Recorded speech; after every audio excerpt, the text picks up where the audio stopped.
Hello friends, welcome to my YouTube channel. आज के इस वीडियो में आप सभी लोग को पर्यावरण प्रदूषण पर निबंध जो पर्यावरण प्रदूषण पर निबंध बताने वाले हैं, जो कि किस प्रकार आप बोर्ड परीक्षा में लिखेंगे कि पूरे के पूरे नंबर आ जाए। जी फिर बच्चों, चाहे वो क्लास 10 का बच्चा हो चाहे क्लास 12 का बच्चा हो, सबके लिए वीडियो इंपॉर्टेंट है। जैसे यहाँ पर आपको प्रस्तावना में ये सारी चीजें लिखनी होंगी जिससे आपको पूरे के पूरे नंबर मिले। देखिए, बहुत सारे बच्चे पर्यावरण प्रदूषण पर निबंध लिखना तो जानते हैं, लेकिन किस तरह लिखा जाता है कि पूरे नंबर मिले। कोई बच्चा लिखता है उसको 5 ही नंबर मिलता है, कोई बच्चा लिखता है तो उसको 7 में 7 पूरे नंबर मिलते हैं, कोई बच्चा 4 ही नंबर पाता। तो आखिरकार वो गलतियां कैसे करता है कि कम नंबर पाता है।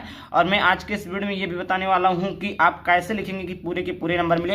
यहाँ पर देखिए, हेडिंग किस प्रकार डालना है, किस कलर से किस पेन से डालना है, कैसे क्या डालना है। यहाँ पर देखिए कितने भी प्रकार के प्रदूषण है, कौन सा हेडिंग इंपॉर्टेंट होता है, कौन सा नहीं इंपॉर्टेंट होता है, कौन सा डालना चाहिए कौन सा नहीं डालना चाहिए, सारा कुछ डिटेल में बताने वाला हूँ। तो उसके लिए आप सभी लोग को वीडियो को पूरा देखना होगा। चैनल पर पहली बार चैनल को सब्सक्राइब करना। आइए वीडियो को स्टार्ट करते हैं। तो सबसे पहले यहाँ पर आप सभी लोग देख लीजिए, यहाँ पर सबसे पहले आप लोग लिखेंगे ब्लैक पेन से, आप लोग वहां पर बोर्ड की कॉपी में लिखेंगे प्रश्नोत्तर संख्या इतना, पर्यावरण प्रदूषण पर निबंध इतना डालेंगे। सबसे पहली हेडिंग, जी जो सबसे पहली हेडिंग आपके रहता है, हेडिंग नहीं रहता है, यहाँ पर प्रस्तावना रहता है। प्रस्तावना रहता है, फिर उसके बाद में आपका प्रदूषण का अर्थ रहता है, फिर प्रदूषण के प्रकार, प्रदूषण के कारण, प्रदूषण की रोकथाम के उपाय, उपसंहार। पर बच्चों, कम से कम आप कोई सा भी निबंध लिखते हैं, चाहे वो जनसंख्या वृद्धि पर हो गया, कोई भी बेरोजगारी पर हो गया, कम से कम आपको 5 हेडिंग लिखना है। कितने हेडिंग लिखना है बच्चों?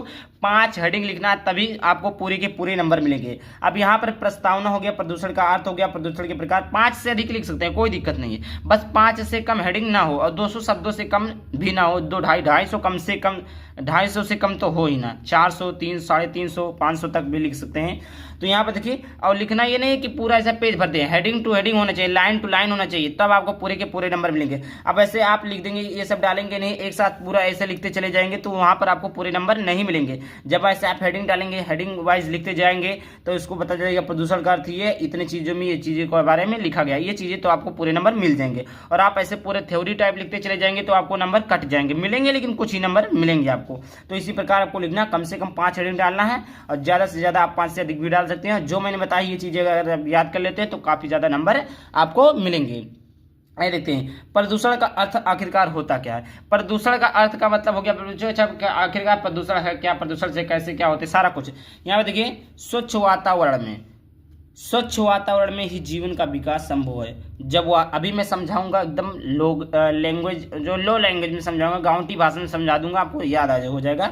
वातावरण में कुछ हानिकारक तत्व आ जाते हैं तो वातावरण को दूषित कर देते हैं। यह गंदा वातावरण जीवधारियों के लिए अनेक प्रकार से हानिकारक होता है। इस प्रकार वातावरण के दूषित हो जाने को ही प्रदूषण कहते हैं। जनसंख्या की असाधारण वृद्धि एवं औद्योगिक प्रगति ने प्रदूषण की समस्या को जन्म दिया। औद्योगिक तथा रासायनिक कूड़े कचरे के ढेर से पृथ्वी, हवा तथा पानी प्रदूषित कर ही रहे हैं, प्रदूषित हो रहे हैं। अब देखिए, अगर स्वच्छ वातावरण, साफ सुथरा स्वच्छ वातावरण है तो वहां पर जीवन का विकास संभव है। फिर जो आप देखते हैं, आप ही के घर में जब गंदगी रहेगी, कचरा रहेगा, कूड़ा रहेगा, तो आपके घर में बहुत सारे लोग बीमार हो जाएंगे। लेकिन वहां पर स्वच्छ साफ सुथरा रहता है तो बहुत सारे लोग बीमार नहीं होते हैं। तो जब वातावरण शुद्ध रहेगा तो विकास वहां पर संभव रहेगा, वहां के लोग स्वस्थ रहेंगे। और जब वहीं पर वातावरण अनुकूलित रहेगा, वातावरण खराब रहेगा, तो वहीं पर अनेक प्रकार की बीमारियां, मच्छर, डेंगू, ये सारी चीजें वहां पर उपलब्ध हो जाएंगी। उसके साथ साथ जीवधारियों पर, पशु पक्षियों पर बहुत सारी बीमारियां उत्पन्न होंगे। और देखिए, ये किसके कारण होता है, तो जैसे नए नए प्रौद्योगिकी के कारण, जैसे नए नए फैक्ट्री बनने, नए नए कंपनियां खुल रही हैं, तो उससे हो रहा है। उसके बाद में जितने वृद्धि होती, जनसंख्या वृद्धि जितनी ज़्यादा हो रही है, उतने ज़्यादा सारी चीज़ें हो रही है, डेवलपमेंट हो रही है, अनेक अनेक बिजनेस लगाए जा रहे हैं, अनेक अनेक फैक्ट्रियाँ खुल रही है, तो उसी कारण सारी चीज़ें हो रही है। ये चीज़ें इसमें लिखा, कूड़ा कचरा ढेर सारा इकट्ठा हो जा रहा है। उसके बाद में आप आ जाते हैं प्रदूषण के प्रकार। जी पर जो प्रदूषण के प्रकार, प्रदूषण के प्रकार टोटल आपके 4 प्रकार के होते हैं। वायु प्रदूषण, जल प्रदूषण, ध्वनि प्रदूषण और मृदा प्रदूषण। चारों के चारों प्रकार को आप एक ही आसानी भाषा में समझेंगे। यहाँ पर देखिए, सबसे पहली बात, आपको ये जो मैंने रेड कलर से ये लिखा प्रदूषण के प्रकार, यहाँ पर आपको ब्लैक पेन से लिखना है। जो ब्लैक पेन से लिखा है उसे ब्लू पेन से लिखना है। रेड पेन का प्रयोग बोर्ड परीक्षा में नहीं करना है। ये चीजें मैं आपको बता देता हूँ। प्रदूषण के प्रकार, आज के वातावरण में प्रदूषण निम्न रूपों में दिखाई पड़ता है। जैसे पहला है वायु प्रदूषण। जल प्रदूषण, ध्वनि प्रदूषण और चौथा रासायनिक प्रदूषण। ये 4 प्रकार के आपके प्रदूषण पाए जाते हैं। पहला यहाँ पर देखिए वायु प्रदूषण। वायुमंडल में विभिन्न प्रकार की गैस एक विशेष अनुपात में उपस्थित रहते हैं। वायुमंडल में विभिन्न प्रकार की गैस एक विशेष अनुपात में उपस्थित रहते हैं। जीवधारी अपनी क्रियाओं द्वारा ऑक्सीजन और कार्बन डाइऑक्साइड छोड़ते रहते हैं। हरे पौधे प्रकाश की उपस्थिति में कार्बन डाइऑक्साइड लेकर ऑक्सीजन निष्कासित करते हैं। इससे वातावरण में ऑक्सीजन और कार्बन डाइऑक्साइड का संतुलन बना रहता है, किंतु मानव अपने अज्ञानवश और आवश्यकता के नाम पर इन संतुलन को नष्ट करता रहता है। अब देखिए, अगर हम लोगों को ऑक्सीजन मिलता है तो ऑक्सीजन कहाँ से मिलता है? तो पहले जो आपको भी पता होगा कि हमें ऑक्सीजन पेड़ पौधों से मिलता है और हमारे मुख से जो गैस निकलती है वो होती है कार्बन डाइऑक्साइड, जो कि कार्बन डाइऑक्साइड पेड़ पौधे लेकर और ऑक्सीजन देते हैं। लेकिन कहीं ना कहीं हम पौधों को काटते जा रहे हैं तो हमें ऑक्सीजन नहीं मिलेगा। कार्बन डाइऑक्साइड हमारे मुख से निकलेगा तो वही वापस आ जाएगा, क्योंकि पेड़ पौधों की संख्या कम होती जा रही है, फैक्ट्रियां लगाई जा रही हैं। और वहीं पर जब पेड़ पौधे उतना रहेंगे, समान रूप से इंसान रहेगा, तो दोनों की तुलना बराबर हो जाएगी, तो हम उसको कार्बन डाइऑक्साइड दे पाएंगे और ऑक्सीजन ले पाएंगे। ठीक ना? अगर आप ऐसे समझिए कि अगर आप 2 भाई हैं, अगर या 2 दोस्त हैं, 2 दोस्त आप लोग हैं, और वो अगर 10 रुपया देता है और आप 5 रुपया देते, 2 रुपया देते, जीवन भर ऐसे देते रहेंगे तो साथ नहीं देगा, तो कहीं ना कहीं बात बिगड़ेगी। लेकिन वो 10 देता तो आप भी 10 देंगे, तो कहीं ना कहीं संतुलन में रहेगा और आराम से चलेगा। तो वहीं अगर कार्बन डाइऑक्साइड और ऑक्सीजन की मात्रा संतुलन है तो जानिए ठीक है, लेकिन मानो क्या अज्ञानवश अपने अंधकार पूर्वक पेड़ों को काटते जा रहा है और फैक्ट्रियों को लगाते जा रहा है। दूसरा है जल प्रदूषण। जल प्रदूषण क्या होता है? सभी जीवधारियों के लिए जल बहुत महत्वपूर्ण और आवश्यक है। जल प्रदूषण पर जो देखिए, जल किसको नहीं आवश्यकता, चाहे जीव हो, जंतु हो, मानव हो, कोई भी हो, सारे जीवों को जो है जल की आवश्यकता पड़ती है। जल ही जीवन है। पौधे भी अपना भोजन जल के माध्यम से प्राप्त करते हैं, या भोजन पानी में घुला रहता है। जल में अनेक प्रकार के खनिज तत्व, कार्बन, अकार्बनिक पदार्थ तथा गैसें घुली रहती है। यदि जल में यह पदार्थ आवश्यकता से अधिक मात्रा में हो जाते हैं तो जल प्रदूषित होकर हानिकारक हो जाते हैं, वह प्रदूषित जल कहलाता है। अब देखिए, जहाँ पर भी जल है, खाद्य पदार्थ अधिक डाल देंगे, वहाँ पर बहुत सारे जैसे कूड़ा करकट डाल देंगे, कचरा डाल देंगे, और खाद्य पदार्थों को अधिक लाकर जैसे खेतों में मिला देते हैं, तो वहाँ पर जल प्रदूषित हो जाता है। हम अपना कचरा ले जाकर नदियों में, तालाबों में बहा देते हैं, तो वहाँ का जल प्रदूषित हो जाता है। तो वही चीज़ें यहाँ पर है। आगे बात करते हैं, यहाँ पर देखिए, आगे देखते हैं, आगे यहाँ पर है ध्वनि प्रदूषण। क्या बच्चों? ध्वनि प्रदूषण है, इसको भी हम बारीकी से समझेंगे। यहाँ पर देखिए इसका ध्वनि प्रदूषण। ध्वनि प्रदूषण आज की एक नई समस्या है। इसे वैज्ञानिक प्रकृति ने पैदा किया। मोटर कार, ट्रैक्टर, जेट विमान, कारखानों के सायरन मशीनों तथा लाउड स्पीकरों आदि ध्वनि के संतुलन को बिगाड़कर ध्वनि प्रदूषण उत्पन्न करते हैं। तेज ध्वनि में श्रवण शक्ति का ह्रास होता है और कार्य करने की क्षमता पर भी बुरा प्रभाव पड़ता है। कभी कभी पड़ोस में लाउड स्पीकर बजने से रात भर नींद नहीं आती। इससे अनेक प्रकार की बीमारियां पैदा हो जाती है। अत्यधिक ध्वनि प्रदूषण से मानसिक विकृति तक हो जाती है। देखिए, ध्वनि प्रदूषण ये मानव निर्मित द्वारा। मानव निर्मित कैसे है? ध्वनि जो होता है वो आपका तरंगों से आती है, ध्वनि से आती है। ध्वनि कैसे उत्पन्न होगी? लाउड स्पीकर से होगी, मोटर गाड़ियों से होगी, विमान से, जेट से, कारखानों से, लाउड स्पीकरों से, और इन सारी चीज़ों से होती है। तो उससे क्या होता है? बहुत सारे कानों पर इफेक्ट पड़ता है, बहुत सारे सुनने में दिक्कत होता है। तो वही ध्वनि प्रदूषण है। चौथा आपका रासायनिक प्रदूषण। कारखाने से बहते हुए अवशिष्ट द्रव्यों के अलावा खाद्यान्न की उपज में वृद्धि की दृष्टि से प्रयुक्त कीटनाशक दवाइयों और रासायनिक खादों से भी स्वास्थ्य पर प्रतिकूल प्रभाव पड़ता है। ये पदार्थ पानी के साथ बहकर नदियों, तालाबों, अंतः समुद्र में पहुंच जाते हैं और जो जीवन को अनेक प्रकार से हानि पहुंचाते हैं।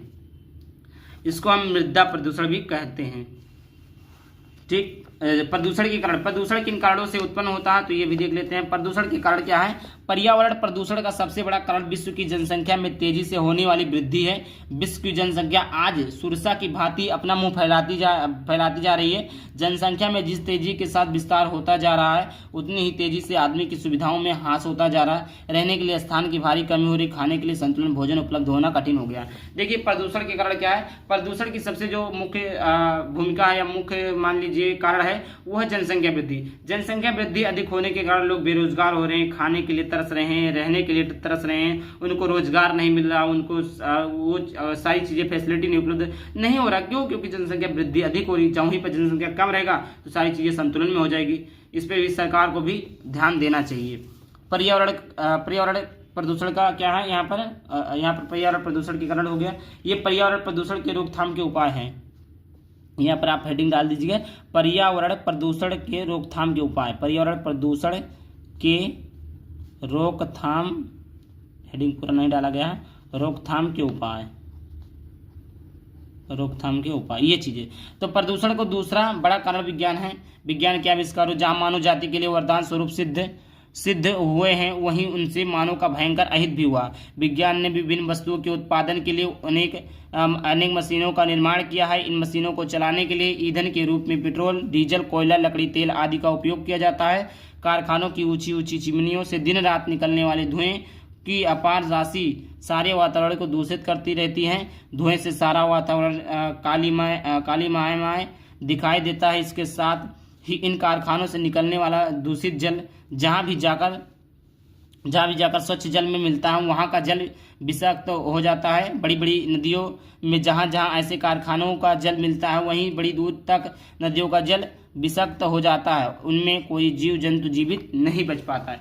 ये चीजें प्रदूषण की रोकथाम के उपाय हैं। अब बात कर लेते हैं, एक मुख्य पॉइंट और है, ये था आपका अभी इसी में था, सॉरी, ये चीजें प्रदूषण के कारण ही में थे। ये प्रदूषण का कारण था, सॉरी मैंने बता दिया प्रदूषण के रोकथाम के उपाय, ये प्रदूषण का कारण ही था। यहाँ पर देखिए आपका आता है प्रदूषण के रोकथाम के उपाय। प्रदूषण के रोकथाम के उपाय, पर्यावरण को प्रदूषित करने वाली परिस्थितियों आज मानव के समक्ष चुनौती बनकर खड़ी है। वातावरण को दूषित करने में हम सभी जिम्मेदार हैं, अतः इसका निदान भी हम सबको मिलकर ही करना पड़ेगा। हमारे प्राचीन ऋषि मुनियों ने इस समस्या को गंभीरता से समझा था, इसलिए उनकी यज्ञ की सृष्टि की थी। यज्ञों में प्रयुक्त घी, तिल आदि के कारण वातावरण शुद्ध रहता था, लेकिन आज इन चीजों का प्रयोग करना कठिन है। यज्ञ की कल्पना आज असंभव हो गई।